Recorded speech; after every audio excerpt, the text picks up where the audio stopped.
Hi everybody, this is Lenora, Hawaii's Pickle Lady. Today I'm doing a really special chocolate chip cookie with a little twist at the end.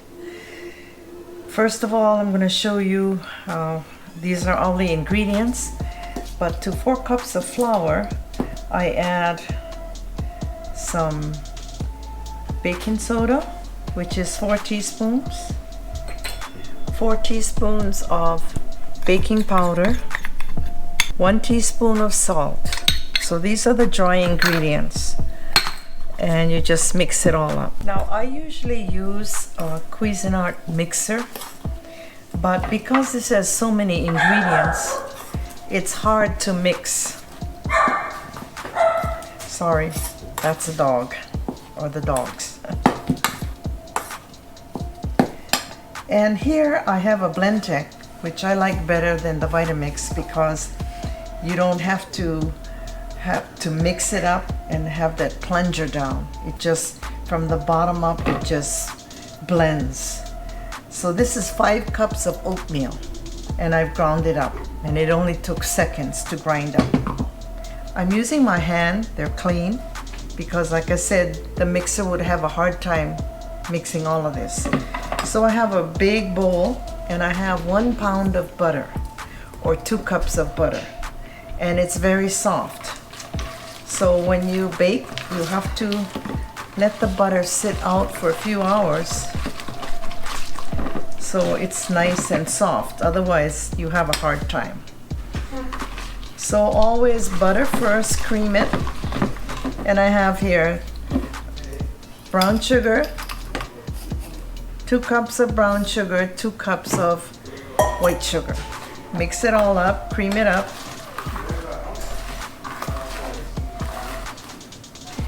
And whenever you make cookies or cake, it's always butter, sugar, eggs, and then the flour and the other things. So I'm trying to get out the lumps as much as possible.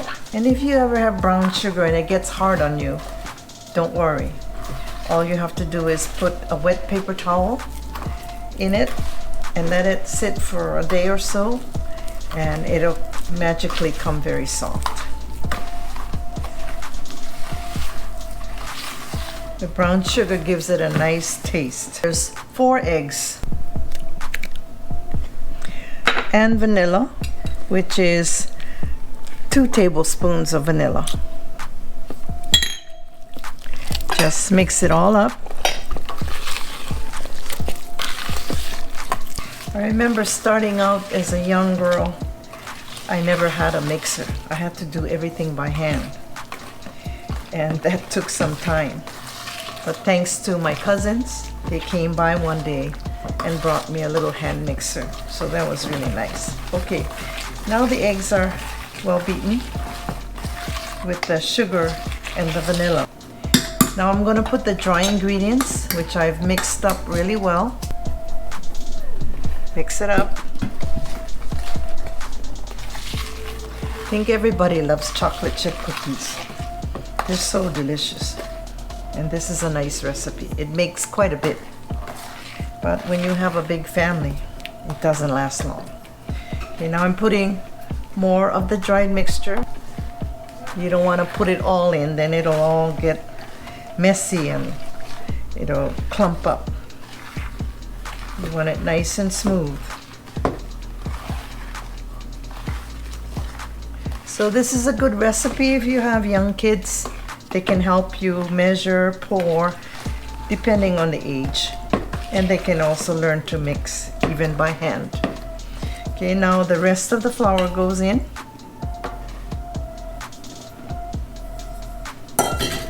Mix it all up.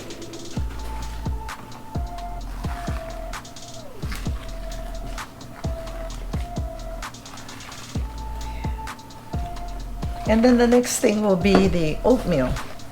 When you grind it up, it gives it a nice texture. If it's only just straight oatmeal, it'll be kind of grainy, and you can feel that. Okay, now I'm gonna pour in some oatmeal. Again, not all at a time. Just mix it up real good. And as long as you have everything ready, it doesn't take that long.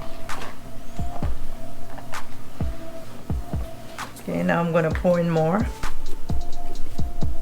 and mix it up again. It's getting a little stiff, but you don't want it really soft because it'll melt all over the place when it's baking. If at this point it's okay for the mixer, but when I start adding the nuts and the chocolates, it'll be really hard. That's why I prefer to do it with the hand. Okay, now the rest of the oatmeal. Okay, now we mix in the rest of the oatmeal. You see, even by hand I'm kind of struggling, so you can imagine with the mixer it'll just be awful. And the mixer isn't as big as this bowl. And even a handheld mixer would have a hard time grinding this. If it were a cake mix, it's very soft, but the cookie mix is a little firmer. Okay, now I'm gonna add in some 3 cups of chopped nuts. You can use any combination of nuts.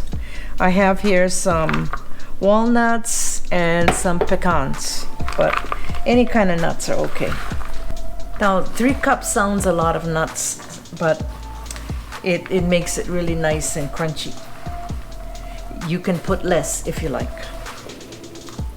Okay, next is the chocolate chips.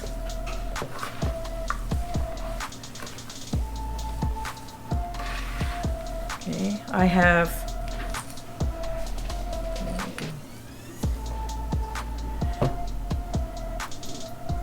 have 4 cups of chocolate chips.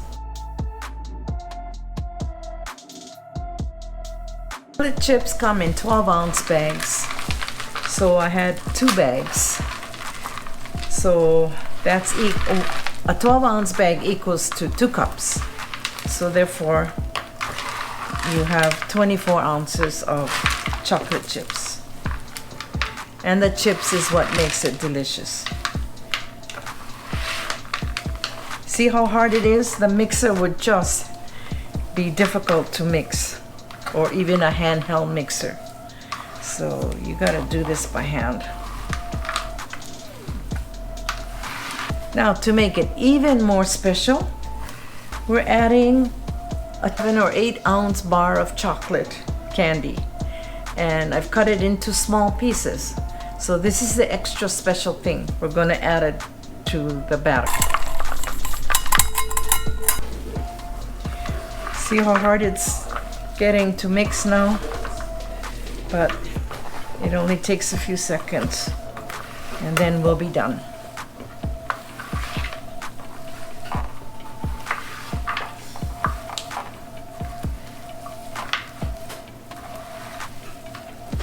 These are half-sheet cookie pans, and they're made of aluminum, and they're really the best. So this pan has 20 cookies, 4 across and 5 down. So I use this cookie scoop, just a flip of the thumb, and then you can just space it. 1, 2, 3, 4. I do not like the non-stick pans or the other kinds of pans with finishes on it because you can't scrub it.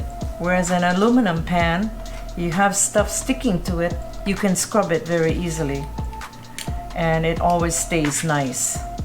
And I use it for roasting vegetables, for meats and all too. But my favorite, I always look for aluminum pans because of the ease in cleaning.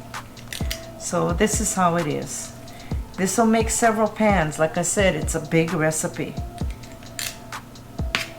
And you don't have to grease it. Just an ungreased pan, straight on here.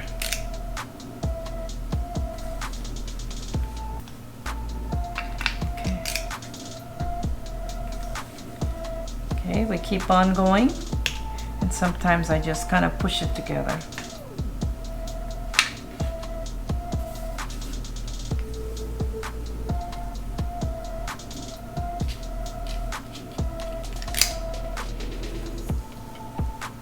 If you don't have this kind of scooper, you can use 2 spoons, but This is more uniform and every cookie will be the same size.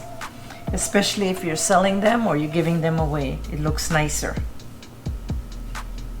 So you can make the cookies as big or as small as you like. And after this goes into a 375-degree oven for about 6 to 10 minutes, but every oven is different. Sometimes you have to make it a little longer. So it's trial and error with your oven.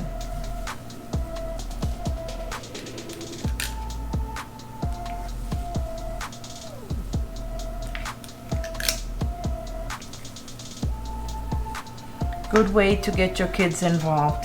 They can all help doing this. Good for their math skills, reading skills to read the recipe, and of course, eating it is the best part.